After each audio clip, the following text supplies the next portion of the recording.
Hi everyone, it's Bob Sell for the Friends of Fort Clinch. Recently, I had a great opportunity to visit with Fort Clinch State Park Specialist and historian Frank Ofeldt. Frank has been with the Florida Park Service for 33 years. He has extensive knowledge of Fort Clinch, having written 2 books and a 3rd book due out later in 2026. If you've ever experienced the park's educational and living history program, then you already know that Frank shares his extensive knowledge using his outstanding interpretive skills. Over his career, Frank has reached more than 1 million park visitors. In 2024, the Park Service named him Ranger of the Year.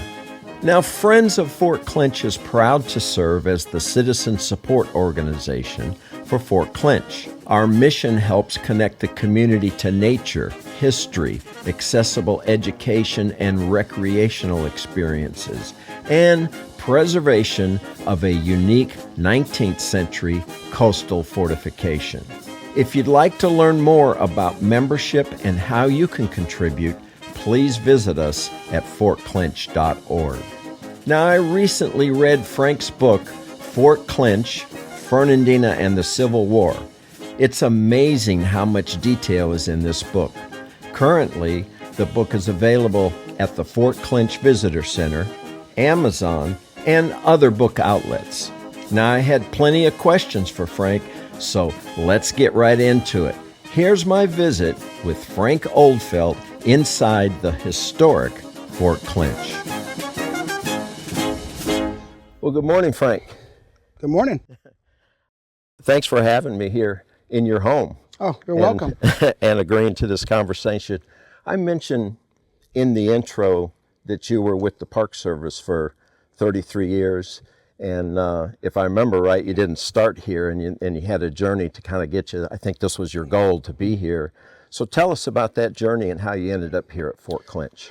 So I started out as a as a volunteer in the interpretive program here in the 1980s.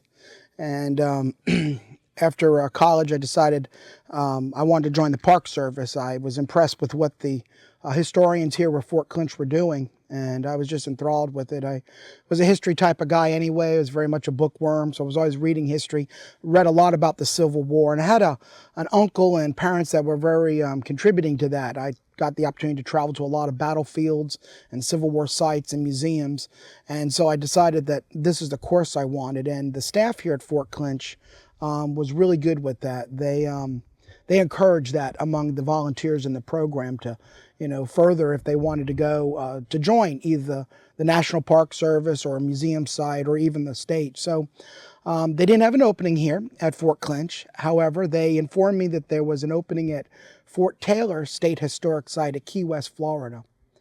So I applied, and about 2 weeks after I applied, I got a call from the assistant park manager there, invited me to come down to Key West. They had 7 candidates they were going to interview. And I said, absolutely, I'd come down, and said that they had received a very favorable comments on me from here at Fort Clinch. And so I went down and interviewed, and I really enjoyed the interview. The site was amazing. It was a pre-Civil War site, as Fort Clinch is. And so I was really just taken by that. And I went home, and roughly about maybe a week and a half later, they called me and said that they were offering the position to me to come down there and start there as a park ranger at Fort Taylor. And I was impressed by that. They went on to mention that out of all the candidates they had, I was the only one that showed up for an interview.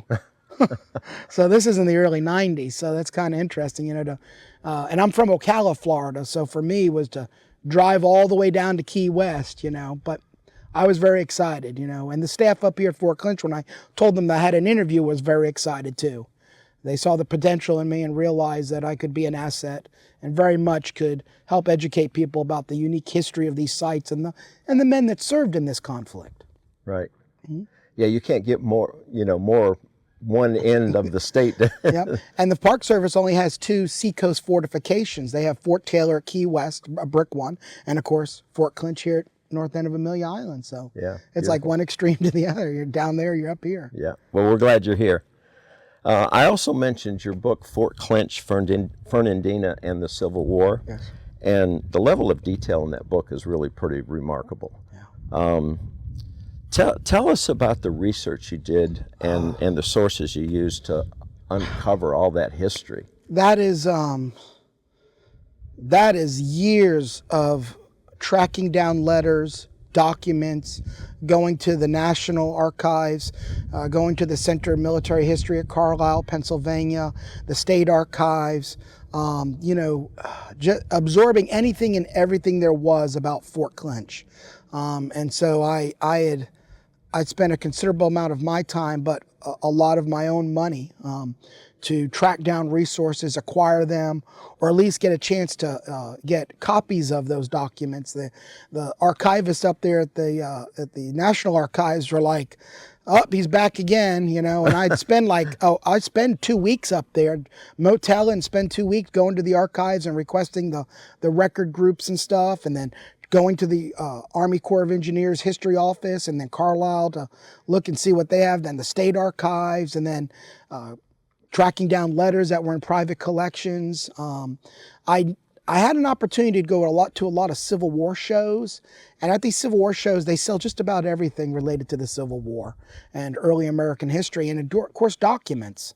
Right. But we've also had over the years a lot of family members of relatives that served here during the Civil War, both Fernandina and Fort Clinch, that were able to share their documents with me, and a lot of them have entrusted them. A lot of them have donated to the Park Service, to the state, and so having the opportunity to get those letters firsthand and those accounts really helped fuel the information that was necessary to work on that book. Yeah, and it's a testament to your passion that you have for it, right? Thank you. Yeah, for sure. Let's get more specific about the fort here. Why was Fort Clinch originally built, and why this location? So the War of 1812 had demonstrated to the young United States the inefficiency of harbor defenses. They had what was known as the first system of forts, and they had built the second system of forts. There were 22 in the first system, and I think 62 or 64 in the second, 62 in the second system. But the war demonstrated a lack of significant seacoast forts, and Fort McHenry did an outstanding job of holding the British Navy at bay during that bombardment where they were trying to seize Baltimore. So after the war, they decided to basically look at a expansion and creating a third system of seacoast defense. And they brought in some very talented gentlemen. One, they brought in General Simon Bernard. Bernard had served as an aide to Napoleon. He was an outstanding French engineer. He graduated from the Polytech in France, there in Paris. And so him coming on board was big. They also had Joseph Totten, that was upcoming young engineering officer. They had General Twiggs and a couple other, Colonel McRae, a couple other Army officers, and then a civilian, Sullivan. And these men were what was known of the fortification board. They were part of this fortification board that had been created. And so they had examined the United States coastline and looked at commerce areas and key waterways that would need a fortification to better defend that area and protect us from a future foreign invasion. Unfortunately, at the time that the fortification board was put together, following the War of 1812, Florida had not yet been acquired. Even as a territory. It was under Spanish rule until 1821. And then shortly after that, beginning in 1824, they started surveying the Florida coast as well as Florida itself. They wanted to know what they had. And they also wanted to identify the established seacoast communities, the port facilities that had already been established under Spanish and British rule. So quickly it was determined that the Cumberland Sound here, which was the feeder into Fernandina, the port there, as well as St. Mary's and all the little communities along the St. Mary's River, obviously was an ideal spot for a fortification. And should there be available funds for such at a later time, then it was recommended that a fort be built there. Generally, forts had to meet a criteria. There were generally 5 main criteria they had to meet. 1, guard the inland passages. 2, deny access to the already existing seaport harbor areas. Protect the Union Navy, or the Federal Navy in this case, while it was at anchor. And so these factors played into them choosing locations. Initially, they looked at Cumberland Island. They really thought that Cumberland Island might have been a better spot, but ultimately they decided the north end of Amelia Island would, because it would allow for the fort that they were envisioning to occupy this site to command the waterway with the maximum effect of its artillery. So they really focused then more on the north end here at the island. It would give a better advantage to the fort's position. Very interesting. So walk us through the construction of the fort here, and also the materials. It's like there's a lot of stuff here. So where did it all come from? So they acquired the property in 1842 in the Army's Corps of Engineering office. They start putting the plans together, oversight by General Totten. He had been appointed the chief of the Army's Corps of Engineers on General Simon Bernard vacating that position.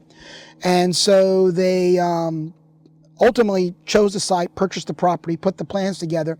They don't break ground until 1847. November of that year, they break ground. 2 Army engineering officers are assigned, Captain Dunton and then what would be Lieutenant Jeremy Francis Gilmore, and then later Captain Gilmore. They're the initial engineering officers assigned. They also realized material would be necessary because Florida had no clay for producing bricks, but Georgia did, and it was close by. So under government contracts, they set up with the Hermitage Yards in Savannah, as well as other local brick areas, to bring in Georgia brown brick. We call it Savannah gray. And then they brought in Pennsylvania bluestone, slate stone, as well as Pennsylvania sandstone, and then granite. New Hampshire granite was brought in, of course, the granite state. And so all those materials will be brought in for the building of the fort. And the first phase of that construction was actually building the pier just to the west of where we're sitting here. About 350 yards away is where the pier was built to accommodate the ships offloading their supplies. And the government advertised locally in the surrounding areas that they were looking for skilled workers to be a part of the workforce that would actually build the fort. And so they hired locally and within the area to get the workers they needed. So all those materials are brought in and they break ground. And of course, it was tedious. This area where we're at was sand dunes and live oak trees and southern pine, long needle pine here, and cedar and a little bit of cypress here, and a great deal of underbrush. So all that had to be cleared out to open up the area. And then from there, surveyed even more to see where foundation lines were going to go. And they were boring down to a hard deposit, a hard clay deposit, so that they could actually have stable foundations to put these massive buildings on without having a great deal of settling over the years. Interesting. I have noticed, like being on a boat on the river, and you come by here, and of course you're looking at the fort because it's right here. Yes. There seems to be a very distinctive line. I don't know if it's like halfway up the brick changes colors. Change colors. Tell me about that. So construction moves along at a steady pace for 14 years. And of course, there's unrest in the country. And that unrest eventually leads to a civil war breaking out. Abraham Lincoln is elected the President of the United States. He's trying to preserve the federal union. Southern states are seeking their independence, wanting to govern themselves. And with that, there is a stopping construction of the fort, beginning in the fall of 1860, and remains that way until about April of 1862. And what happens is they realize, the Federal Army, Union Army, realizes that they're not able to acquire Southern brown bricks anymore. And the fort would have been built all of that. It would have been one color. And so now they have to import New York and Pennsylvania red bricks from the North River brickyards on the Hudson and from the Philadelphia brickyard. And so they do. They start bringing them down starting in April of 1862 to continue the construction of the fort and bring it to an end.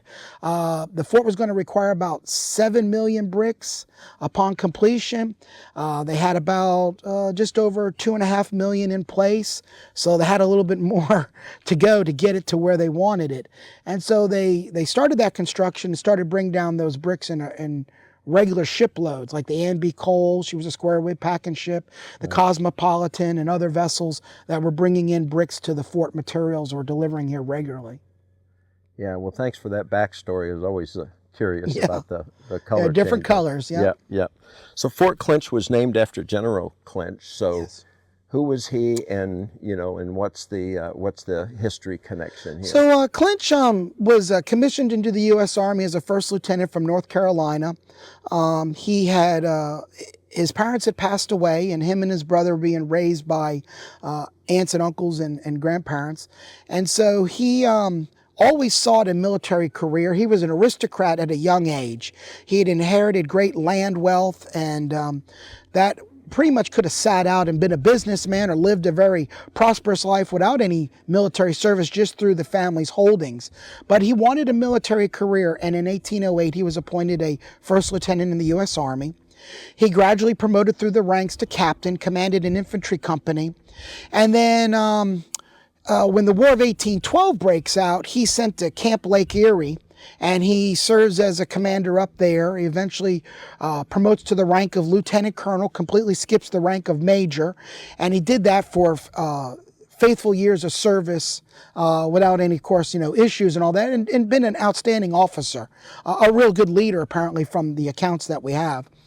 He was promoted to the rank of colonel, sent down here to Florida. He actually was stationed at St. Mary's when Florida was still governed by the Spanish. He was stationed there in 1819, and he was the military commander over there. And then when Florida became a U.S. territory, he was coming over into Florida to be a part of the surveying and basically establishing of a military presence in the new territory of Florida. Ultimately, he gets promoted to Brigadier General of the Army and is the highest ranking Army officer in command of U.S. forces in Florida at the outbreak of the Second Seminole Indian War, which breaks out in 1836.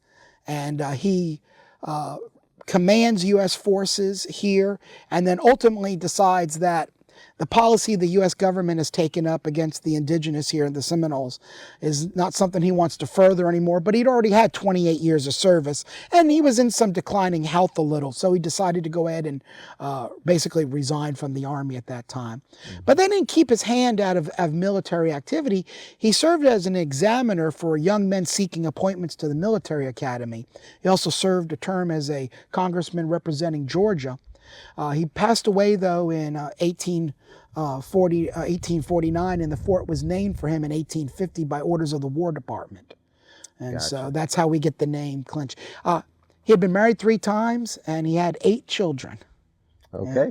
And it's interesting to note about some of his children. His oldest daughter was the wife of Major Robert Anderson, the commander of Fort Sumter, where the war started. And 2 of his sons served in the Confederacy. The oldest, which is his namesake, which is Duncan Clinch Jr., actually served the U.S. Army in the Mexican-American War, 1846 to 48. So 2 of the boys had military careers, and then, of course, the daughter being married to Major Anderson. So she followed Anderson around wherever he went. So Yeah. Interesting. So when the Civil War broke out, what role did Fort Clinch actually play, and then who occupied the grounds here? So the United States Army is not in a position where they can hold on to a number of their fortifications, so they are forced to basically abandon them. Fort Clinch at this time is sitting empty.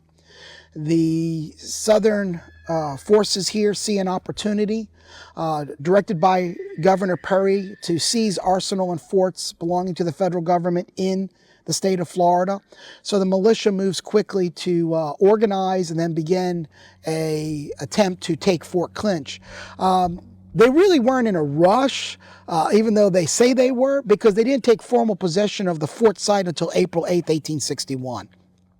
And Florida had seceded from the Union back in January of 1861. So they weren't quite in a rush, because many of the townsfolk had worked at the fort as civilians. They knew there was no military presence at the fort other than the caretaker, J.A. Cooper, and his workers. And they also knew that there was no artillery at the fort, so there was no threat to them. So on April 8th, 1861, the Fernandina Volunteers, local militia company here, the Palatka Guard, and the Jefferson Davis Rifles of Nassau County march out here and take formal possession of the fort in the name of the state of Florida and the newly formed Confederate States of America. When the guns were in service here, how much range did they have? That's interesting. So the artillery left behind by the Confederates after they had withdrew from Fernandina and Fort Clinch, and with new artillery brought in from the Federal Army once they occupied, they had ranges out to a distance of 2.5 to 3 miles. They had brought in a number of converted 32-pounders that were converted into 64-pound rifles under the James system. They had an 84-pound rifle. They had quite a bit of artillery. By 1865, they had mounted 34 pieces of artillery in the fort. They also depended in a working relationship with the Navy to help guard the waterway as well. So it wasn't just the fort by itself. They did work. But I want to mention that it's also interesting that before the first land battle of the American Civil War took place, which was July 1821 at Bull Run, if you're on the federal side, and on the Confederate side, it's called Manassas, in the offices of the War Department, on July 5th, they held a meeting. And that's where they determined they were going to capture Fernandina and Fort Clinch. They needed a deep water seaport to maintain the South Atlantic blockade by the U.S. Navy to suffocate and blockade out southern ports, and Fernandina was the ideal spot. So it's interesting to note that this was already been pinned as a location in which the Federals wanted to capture. They put together a sizable expeditionary force at Hampton Roads, Virginia. They sailed down the coast. They captured Port Royal, Beaufort, South Carolina, and then from there they sailed with 28 ships to capture Fernandina and Fort Clinch, and they arrived here. The bulk of the force arrived by March 2nd. Some vanguards had arrived earlier in about February 26th, February 28th, and March 1st. But on the afternoon of March 3rd, they began their military operations against the island. They had brought just over about 3,500 troops. They signaled up warships to enter the waterway, and in doing so, they actually caught one of 2 trains leaving the port of Fernandina on its way out and shelled that train. They landed sailors and Marines right here in front of the fort on the beach.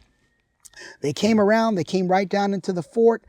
They found the fort to be vacant, nobody here. They found what was left of the flagpole, which, by the way, was the first flagpole ever installed in the fort, was done by the Southern forces. And they cut that pole in half and carried a portion of it up to the North Bastion, where they raised the Stars and Stripes over Fort Clinch, which marked it was the first United States fort to be reoccupied by U.S. forces since it had been taken into Confederate occupation. Oh, interesting. So, pretty unique. You know, when you think about Fort Clinch, the first thing you think about is the Civil War. Of course. But what about after the Civil War? So was there any action here during the Spanish-American War? And what about World War II? Sure. So after the Civil War was over, the fort was occupied by our garrison troops up till the summer of 1869. It then went into caretaker status, and it stayed that way pretty much through the 1870s, 1880s, and 1890s. And then in 1898, with the battleship Maine on February 15th being destroyed in Havana Harbor, the country mobilized once again for war. And in doing so, they looked at the old seacoast forts to see what they could make use of. Fort Clinch had been bypassed by the Endicott Board, which was a board set up in the post-Civil War eras to look at modernizing some of the old seacoast forts or building all new harbor defense forts. We had been passed over. The waterway was not as significant as it had been earlier on. Mechanical dredging had made the St. Johns River much more accessible. And with a shoreline on both sides of a river, you could have commercial traffic operating off both sides of the river. Where here, we only have commercial traffic operating off what is the west side of the island. The rest of it's all marshland. So there had been a change in significance of the waterway, but still important enough that the military wanted to occupy the site, put up a defense here, and so they did. So they put 4 15-inch Rodman Columbiads that had been installed in the fort in 1867 back into use. They brought in an 8-inch breech-loading rifle, mounted it up on the parapet behind me, and they also put in a minefield into the waterway, and they garrisoned the fort with Battery A 6 United States artillery. And they were here roughly through late April, all the way up until October, and then a small detachment was left behind until roughly about January of 1899. The war was only a 5-month period. It had ended pretty quick. We had captured the Philippines, Puerto Rico, and of course we're now in Cuba. So the fort is made use of again for that conflict. And then after that, the fort is back into caretaker status once again, and it sits. And then in 1926, federal government decides, well, we're gonna sell off some of these old federal installations, and Fort Clinch was on that block to be sold off. And so it was. So it was actually sold off, and it went into private hands for a 9-year period. And then in 1935, the state of Florida acquired it. And with that, they began a restoration project and an establishment of the Fort Clinch State Park. It was one of the 9 Florida state parks to be created, and made use of the Civilian Conservation Corps under President Roosevelt's WPA, Works Project Administration.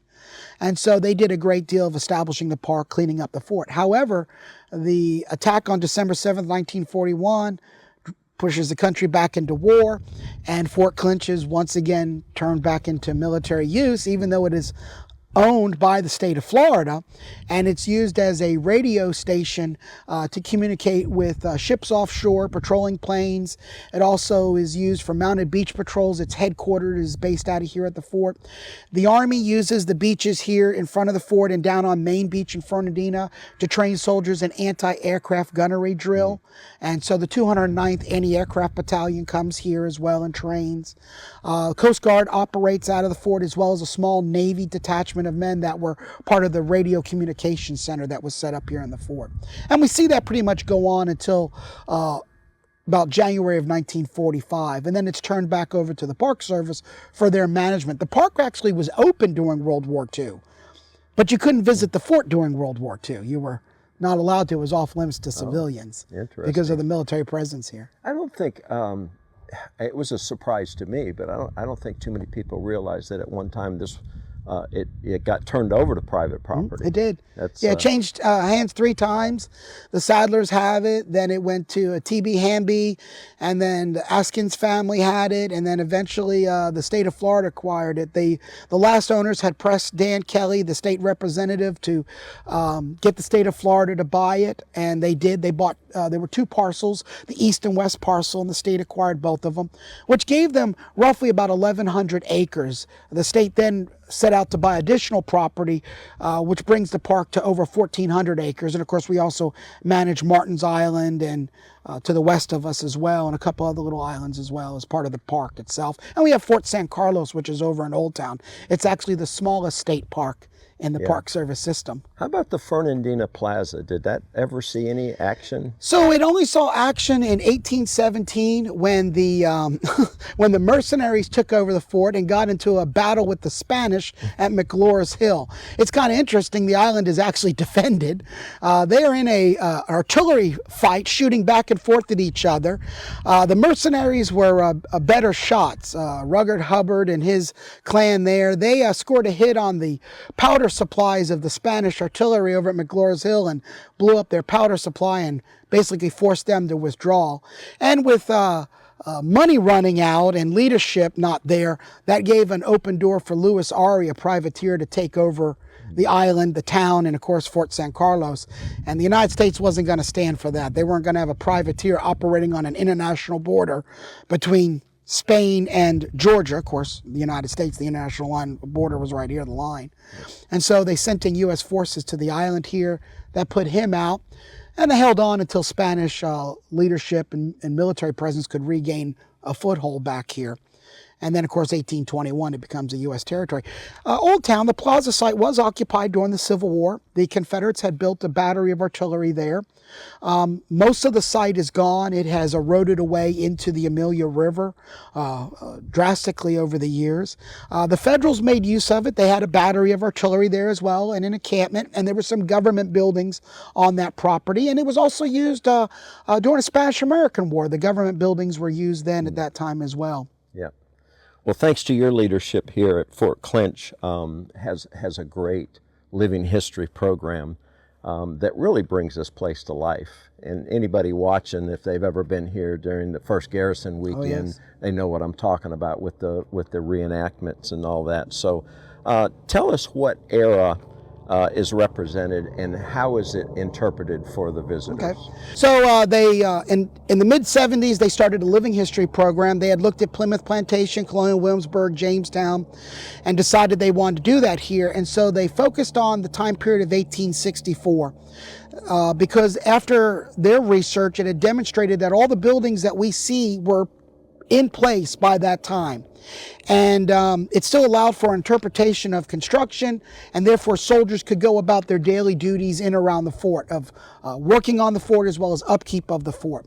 So they created a living history program. They recruited volunteers. They had about 3 staff members involved in it. They outfitted them as Union soldiers, federal soldiers of Company E, 1st New York Engineers.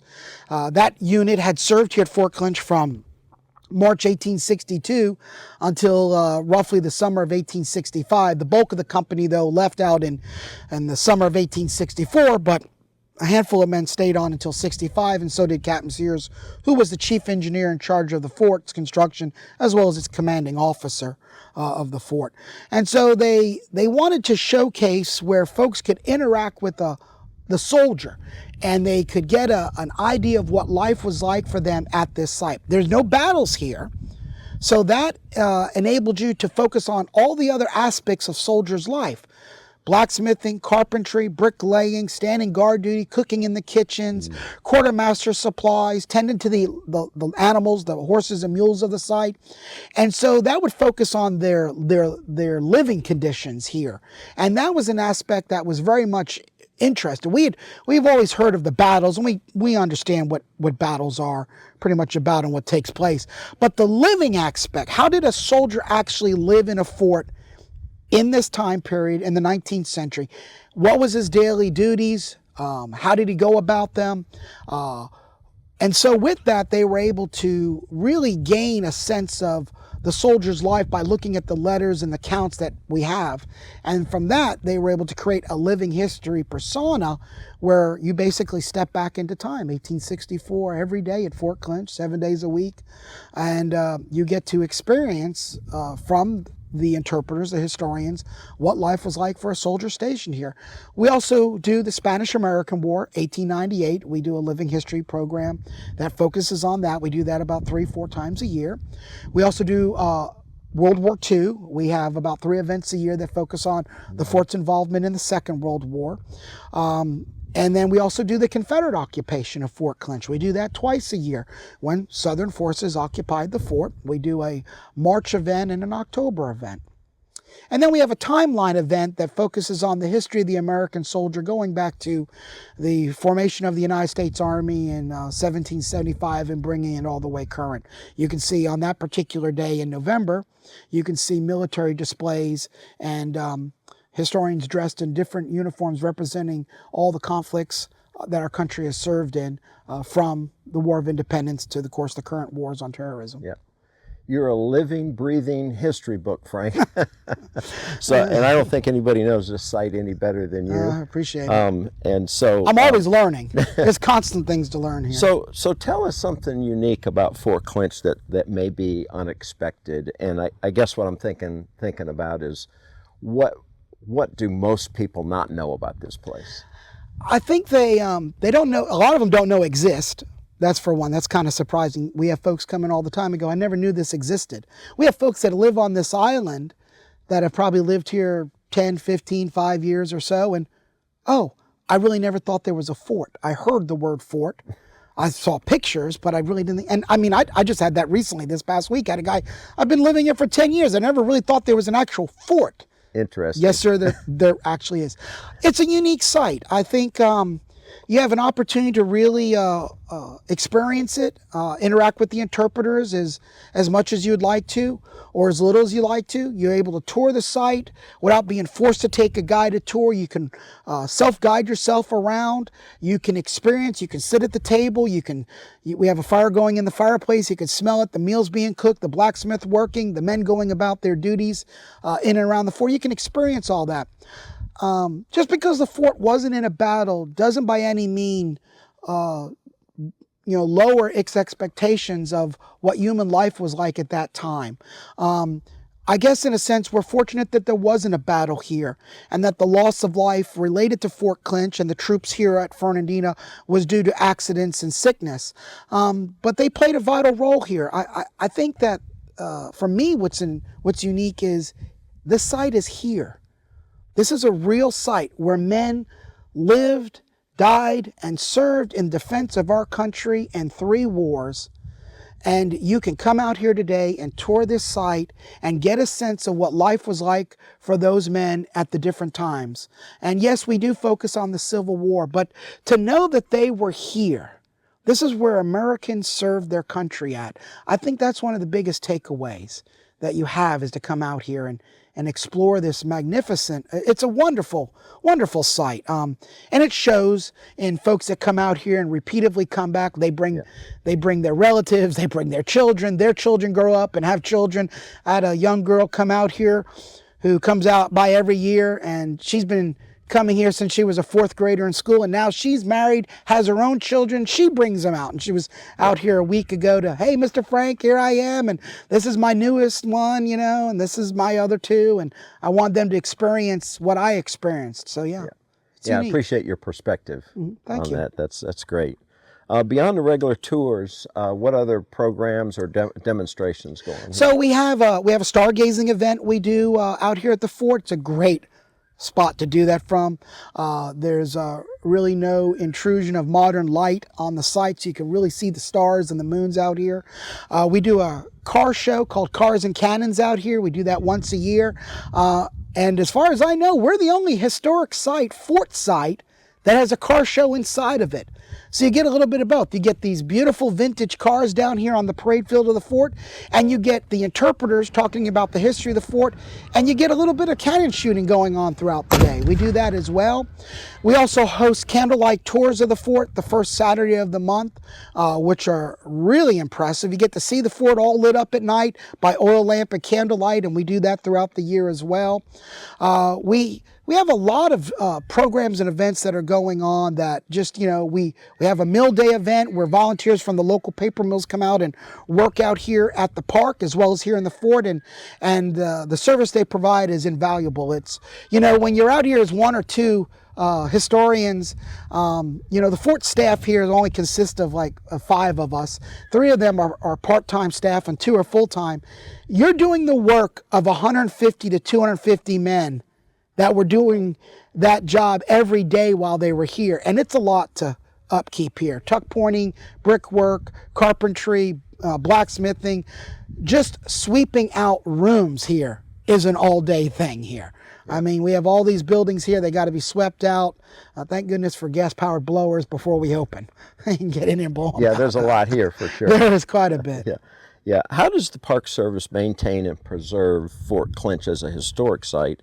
And then from your personal perspective, what does our nonprofit organization, Friends of Fort Clinch, what role do they play in sustaining both the site and the living history program that you're such a big part of? Sure. So the Park Service, the fact that this is a state park and this is a cultural resource is very much involved in the preservation of this site. It's in our mission statement to preserve and protect and restore Florida's natural and cultural resources. It's a very big part of what the agency does. And so they have a regular funding that the park receives. It's a budget, an operating budget, and from that we're able to use money, of course, for maintenance within the fort as well as within the park. We are popular. We have campgrounds, beach access, nature trails, hiking trails, biking trails.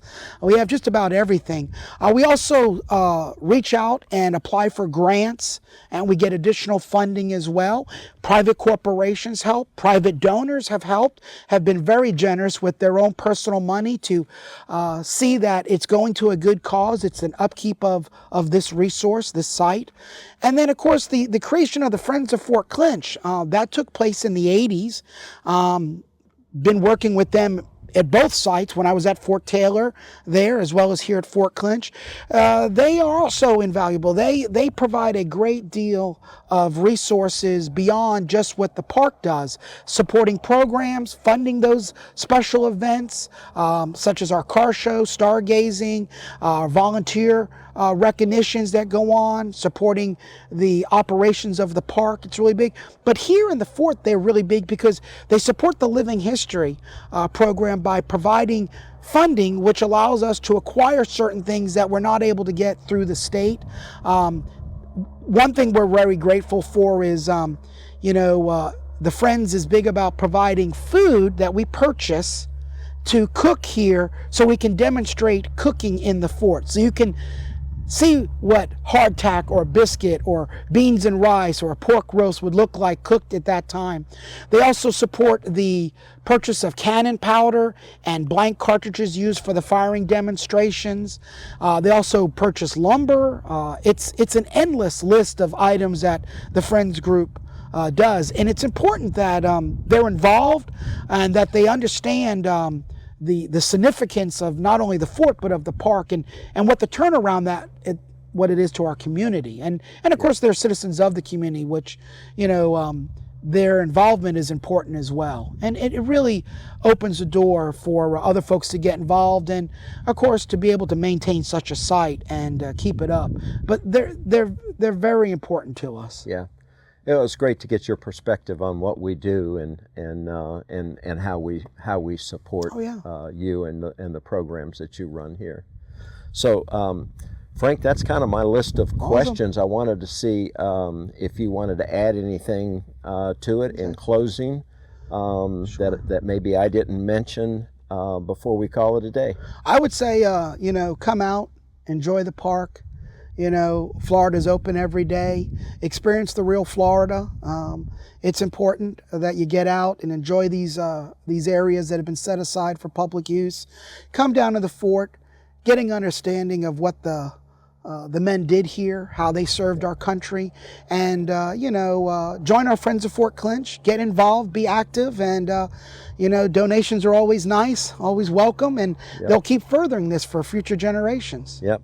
Well, thanks for your time today, and especially appreciate all you do to preserve history here and the education that you provide. This was great fun today to sit down with you and do this. Yeah, this is awesome. It. Maybe we can do it again sometime. Yeah, absolutely. We should do a walking one where we walk around. There you go. There's a great idea. Walk around and go in different parts of the fort because it's just amazing. I've been here as long as I have every day. I see something new. I just see something new. It's just whether it's the way bricks are laid or the fingerprints in the bricks or the way the sun shines off of the stone and brickwork out here, you see something new all the time. You know what? I'll try to get on your calendar soon, and we'll bring a camera and we'll do a walking tour. Yeah, do a walking tour. Yeah, absolutely. Hope you have a great day. I thank you. Thank you very much. Thank Appreciate you so much. it. All right, you're welcome. Appreciate you. Awesome. Thank you.